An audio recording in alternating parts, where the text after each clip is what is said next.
A veces, la ciencia nos muestra conexiones que la verdad nos obligan a repensar todo.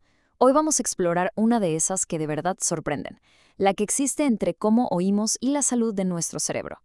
¿Qué tal si una de las claves más importantes para proteger la mente estuviera literalmente en nuestros oídos? Bueno, pues vamos a ver qué dice la evidencia.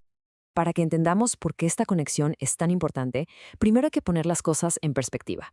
La demencia no es un problema menor, para nada. Es una verdadera crisis de salud a nivel mundial. Y los números, la verdad, son alarmantes.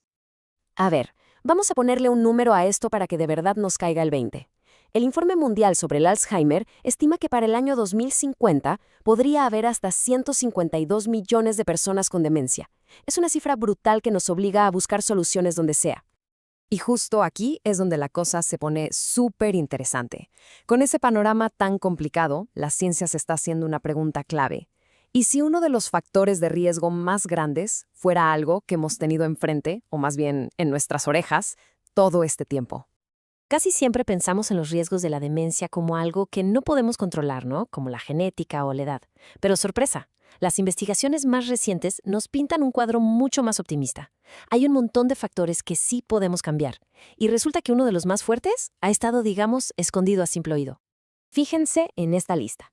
Vemos a los sospechosos de siempre. Fumar, la presión alta. Pero, ojo, ¿qué hace ahí la discapacidad auditiva? Y no está de relleno, ¿eh? La evidencia la pone como una de las piezas más importantes de este rompecabezas. Y aquí es donde vemos el poder de todo esto. Si lográramos retrasar la aparición de la demencia tan solo un año, atacando estos factores que sí podemos cambiar, como la audición, el impacto global sería gigantesco. Un 10% menos de casos significa, literalmente, millones de vidas cambiadas. Ok, pero ¿de dónde sale una afirmación tan fuerte? Obviamente no es una ocurrencia. Es el resultado de un proceso científico súper riguroso. Así que veamos cómo los científicos construyeron este caso, paso a paso. La base de todo este análisis es algo que se llama revisión sistemática. ¿Qué es eso? Pues imaginen que los investigadores se pusieron en modo detective. En lugar de hacer un solo estudio, buscaron y analizaron toda la evidencia de calidad que existe para llegar a la conclusión más sólida posible. Y este proceso de filtrado es increíblemente estricto. Miren nomás los números. Empezaron con 351 estudios potenciales. Después de quitar duplicados, los que no tenían la calidad suficiente o los que no venían al caso, al final, ¿con cuántos se quedaron? Solo con 6. Los 6 mejores, los más sólidos sobre el tema. Y lo más impactante es que esos 6 estudios dicen básicamente lo mismo. El de Lafray, con más de 20.000 personas, encontró una conexión clarísima. El de Lao, con casi 50.000, hasta le puso número, un riesgo 1.44 veces mayor. Y el de Thompson, wow, revisó 17 estudios y todos estaban de acuerdo. El mensaje es súper contundente. De acuerdo, la conexión está más que clara. Pero ahora viene la pregunta del millón. ¿Por qué? O sea, ¿cuál es el mecanismo? ¿Qué tiene que ver lo que pasa en los oídos con lo que pasa en las neuronas? Vamos a explorar las teorías que lo explican. Para resolver este misterio, la ciencia tiene, digamos, 4 sospechosos principales, 4 grandes teorías. Y ojo, que no se excluyen entre sí.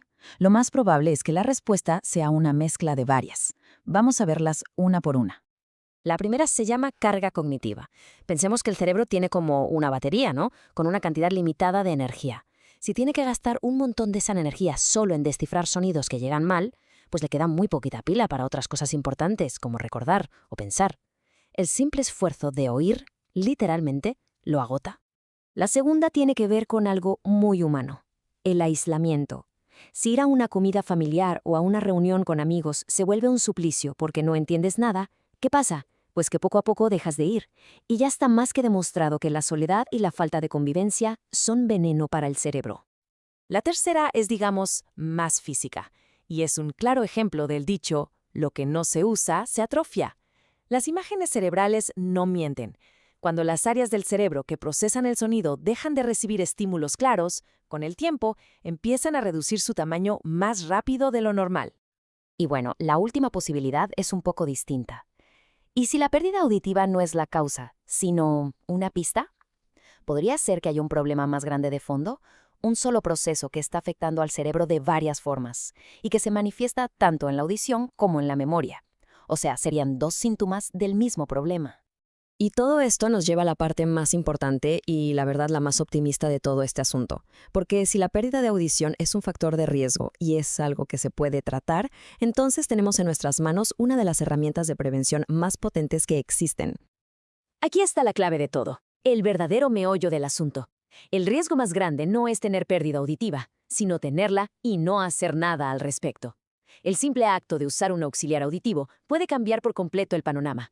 Al devolverle al cerebro un sonido claro, se liberan todos esos recursos que antes se gastaban en el esfuerzo de escuchar.